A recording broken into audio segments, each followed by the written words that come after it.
Na traseira de quase toda a televisão vendida no Brasil, há uma gravação em relevo no plástico escuro. Produzido no Polo Industrial de Manaus. Você já viu esse selo? Ao virar o aparelho para conectar um cabo, ao limpar a poeira da carcaça, ao montar o suporte novo na parede. O selo nasceu de um decreto assinado em 28 de fevereiro de 1967, 15 dias antes de o Marechal Castelo Branco deixar a presidência. A promessa era levar a tecnologia à Amazônia, ocupar a floresta com fábricas, dar emprego à região mais isolada do país.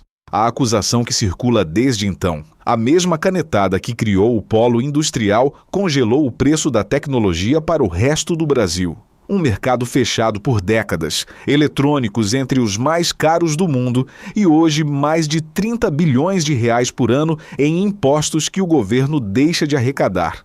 Só que o rodapé do decreto conta outra história. Entre as assinaturas está a de Roberto Campos, o liberal que, dizem, avisou que aquilo não daria certo. Ele assinou. O Decreto-Lei 288 transformou uma zona de comércio que não tinha decolado numa área industrial com impostos zerados por 30 anos.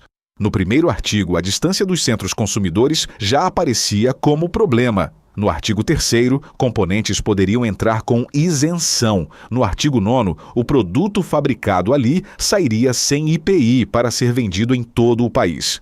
E no artigo 42, os benefícios já nasciam com uma porta para a prorrogação. O desenho parecia temporário. Usar o imposto para vencer a distância, atrair fábricas e criar trabalho. Mas uma vantagem fiscal, que dura 30 anos, não cria apenas galpões. Cria fornecedores, salários, famílias, arrecadação e políticos comprometidos com sua continuidade. Antes que a primeira televisão deixasse a linha, a saída já começava a ficar cara. Não era uma fábrica isolada. Não era uma medida de emergência. Era o começo de uma dependência que atravessaria governos e constituições. O selo está na traseira de quase toda a TV do país. A promessa que ele carregava, não. Você já reparou no selo produzido no Polo Industrial de Manaus, na traseira da sua TV? Ele existe há quase 60 anos. Antes dele, a televisão de tubo nascia no Sudeste. Fábricas em São Paulo montavam os aparelhos que reuniam a família inteira na sala. Philco, Sharp, Semp. Havia o cheiro do plástico aquecido, o clique do seletor de canais e os segundos de espera até a imagem aparecer. Mas, por trás desse ritual, existia uma linha de produção que exigia mais do que encaixar peças. Nessa linha trabalhava o ajustador de convergência. Ele alinhava as 3 cores do tubo, vermelho, verde e azul, até a tela mostrar um branco puro. Sabia pelo tom daquele branco se a máscara de sombra estava fora do lugar antes de qualquer medição. Um branco leitoso denunciava um defeito. Um branco puxado para o amarelo indicava outro. O gabarito ajudava, mas nenhum manual substituía a mão treinada por anos. A perícia passava de um turno para outro. O ajustador observava a borda da imagem, corrigia a posição das cores e devolvia à tela contornos que não tremiam. O consumidor nunca via esse trabalho. Via o rosto do apresentador sem uma sombra vermelha de um lado e azul do outro. A qualidade chegava à sala sem o nome de quem a tinha produzido. Essa indústria não era um cenário improvisado. Ela reunia montagem, calibração, teste e controle de qualidade. Já havia marcas, linhas e trabalhadores especializados antes de 1967. A Zona Franca não nasceu sobre um vazio industrial. Nasceu ao lado de uma estrutura que seria atraída para outro ponto do mapa. Mas aquela indústria paulista também vivia protegida. A montagem dependia de componentes importados, e a mesma barreira que defendia as fábricas punia o comprador.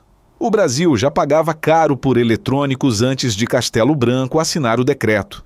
A proteção garantia mercado à fábrica, não garantia preço baixo à família. O aparelho era nacional na linha de montagem, mas parte do que havia dentro dele vinha de fora. Quando o componente importado ficava caro, a tarifa não desaparecia, entrava no custo. O emprego do ajustador estava protegido, enquanto o consumidor aceitava o preço que um mercado com pouca concorrência permitia cobrar.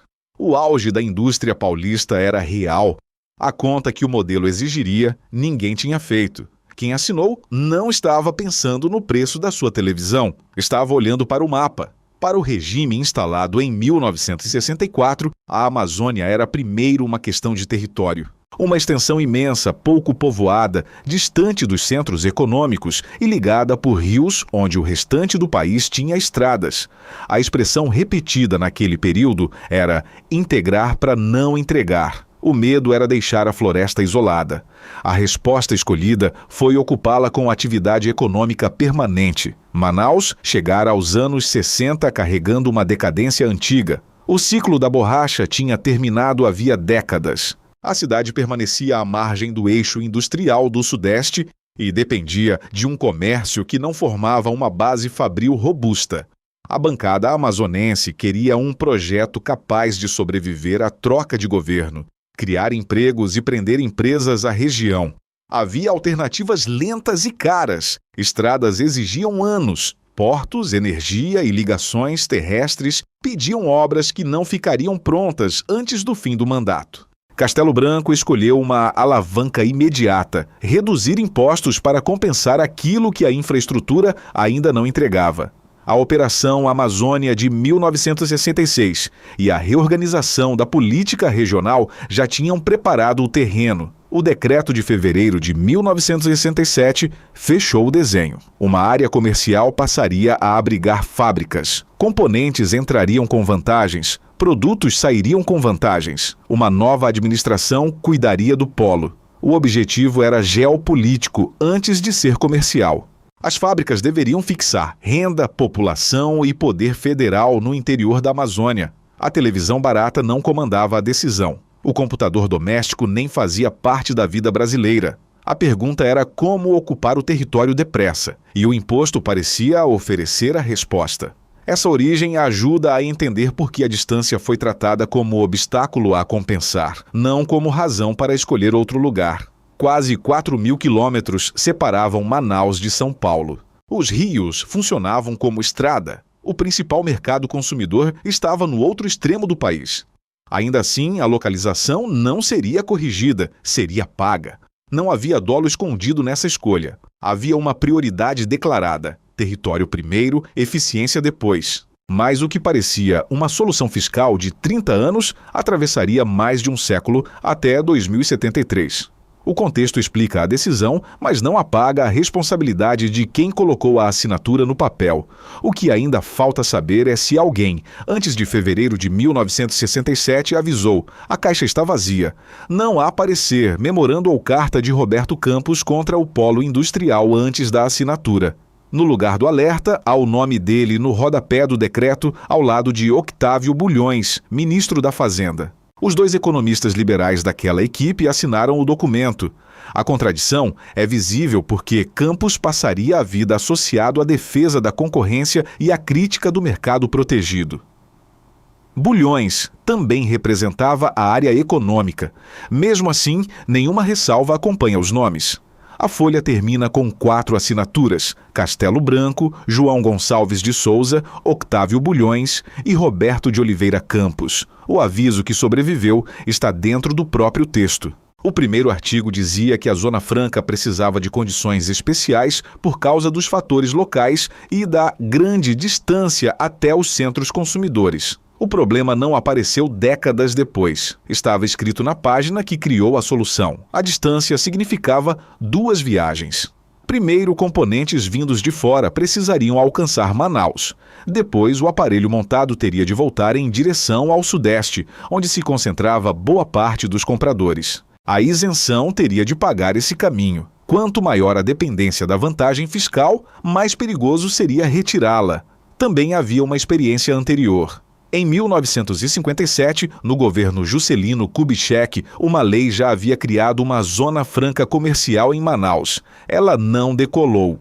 10 anos depois, o governo não abandonou a ideia. Redesenhou-a por inteiro, criou uma administração própria e trocou o entreposto por um polo industrial. O fracasso do primeiro formato e a distância confessada no novo decreto estavam sobre a mesa.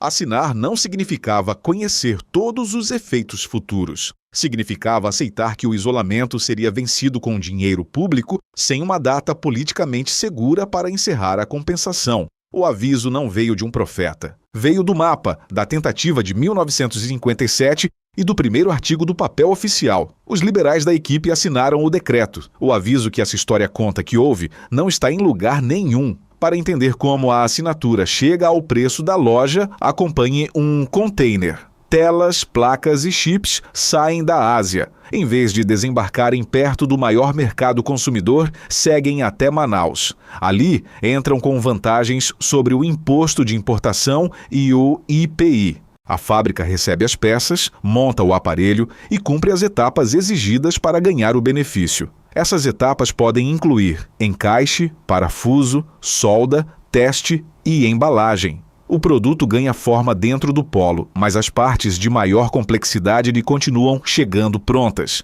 Quando sai de Manaus para qualquer cidade brasileira, o artigo 9º entra em ação. O IPI fica zerado para a venda no território nacional. A vantagem não termina no Amazonas. Viaja com a televisão, o monitor ou o ar-condicionado até a loja. Uma fábrica semelhante fora da Zona Franca não recebe o mesmo tratamento. Por isso, a escolha do endereço deixa de ser apenas industrial e passa a ser tributária. O caminho parece absurdo. O componente cruza o oceano até a Amazônia. O aparelho é montado e depois percorre milhares de quilômetros rumo ao comprador. Mas o imposto zerado compensa o frete. Sem ele, produzir perto de São Paulo ou importar o produto pronto seria mais simples. Com ele, a distância deixa de eliminar a fábrica e passa a ser coberta pelo orçamento público.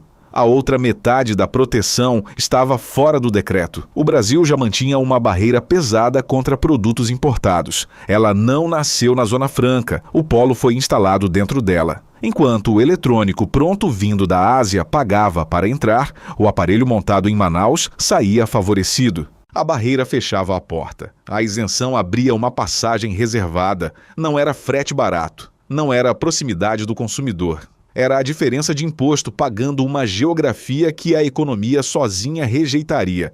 Essa diferença não aparece como uma linha separada na etiqueta. Aparece nas contas públicas. A Receita Federal estimou 32,7 bilhões em renúncia para 2024 e 55,26 bilhões para 2023. O Tribunal de Contas, usando outra régua, chegou a 31,37 bilhões. Os cálculos variam, mas todos colocam o custo na casa das dezenas de bilhões de reais por ano. No Amazonas, os incentivos equivalem a 62% de tudo que o Estado arrecada. Essa proporção mostra por que uma revisão deixou de ser discussão sobre um imposto e virou ameaça à base econômica regional.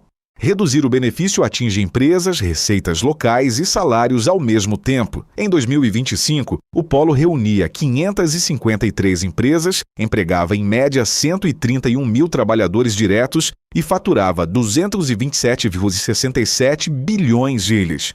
O resultado industrial é real, as pessoas empregadas também. Foi justamente esse êxito que fechou a armadilha. Quanto mais o polo crescia, mais caro ficava mudar sua regra.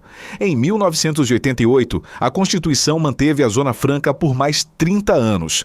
Em 1991, a lei passou a condicionar os benefícios a etapas mínimas de produção.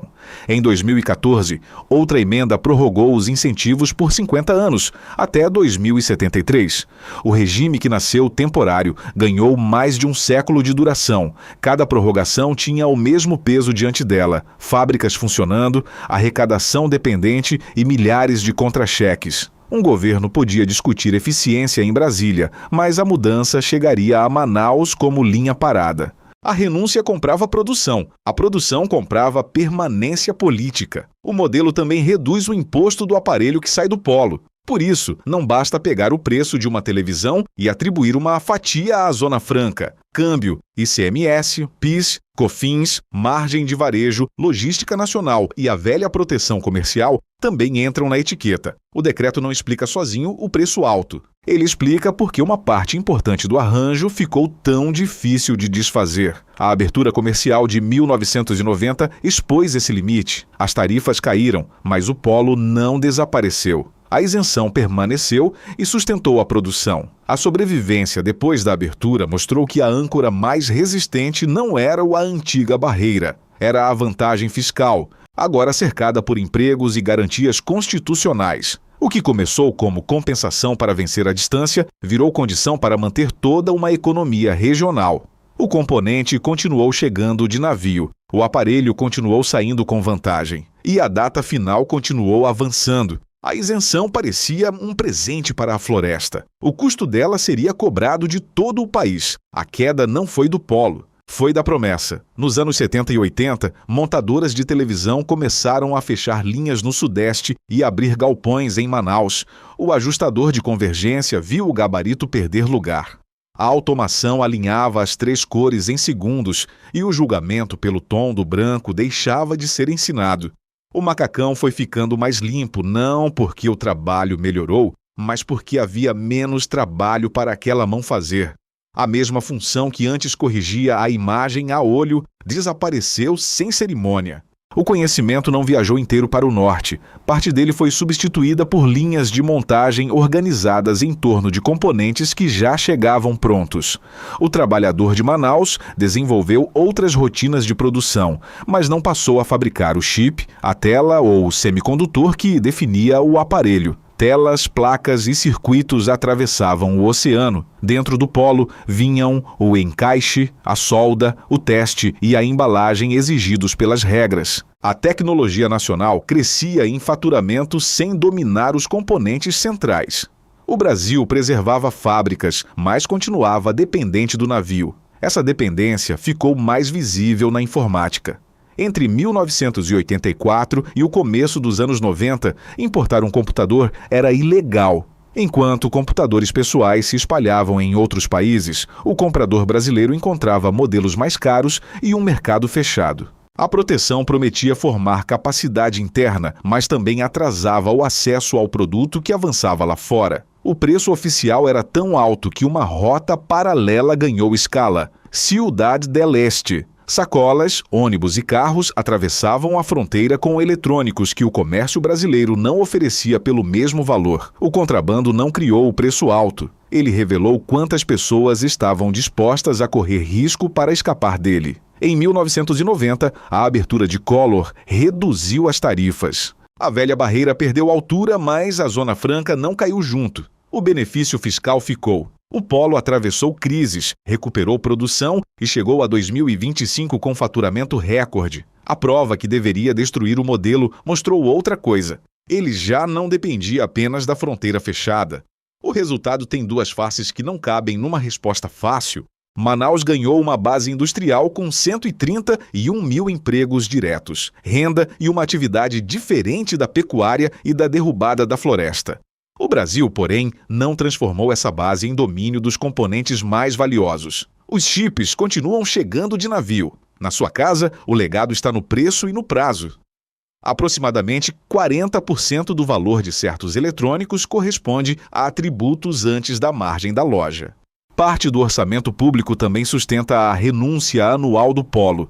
E os incentivos seguem até 2073, muito depois da vida útil da televisão comprada hoje. O comprador troca de aparelho a cada poucos anos. O compromisso fiscal atravessa gerações. Quem aprendeu a reconhecer um tubo defeituoso pelo branco da tela viu a função desaparecer. Quem nasceu depois dele ainda encontra o mesmo endereço de fabricação gravado no plástico. O ajuste de convergência desapareceu das linhas. O preço que o substituiu ficou.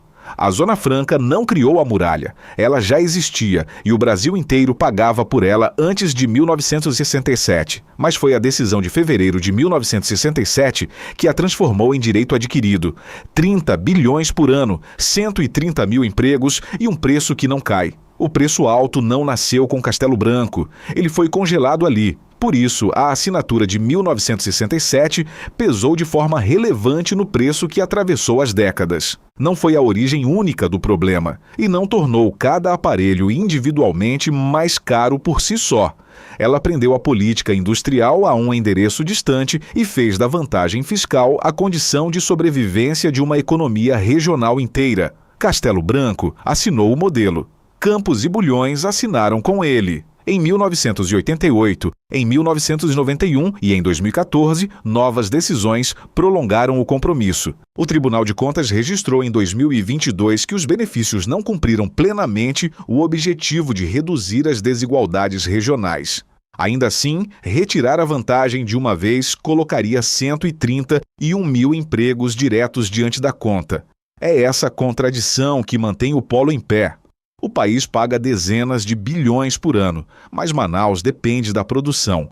A tecnologia continua apoiada em peças importadas, mas as fábricas são reais. A promessa de desenvolvimento não desapareceu por completo. Ela ficou incompleta e cara demais para ser abandonada sem outra fonte de trabalho. A Zona Franca custa mais de 30 bilhões de reais por ano em impostos não arrecadados e foi prorrogada até 2073. Você acha que o modelo ainda se paga ou é hora de a floresta produzir outra coisa? Agora volte ao selo na traseira da sua televisão. O relevo no plástico escuro continua no mesmo lugar. Ele já não fala apenas de onde o aparelho veio. Carrega 131 mil empregos, uma viagem de milhares de quilômetros, décadas de prorrogações e uma conta que sobreviverá ao aparelho. O selo está na traseira de quase toda a TV do país. A promessa que ele carregava, não. A conta dela existe.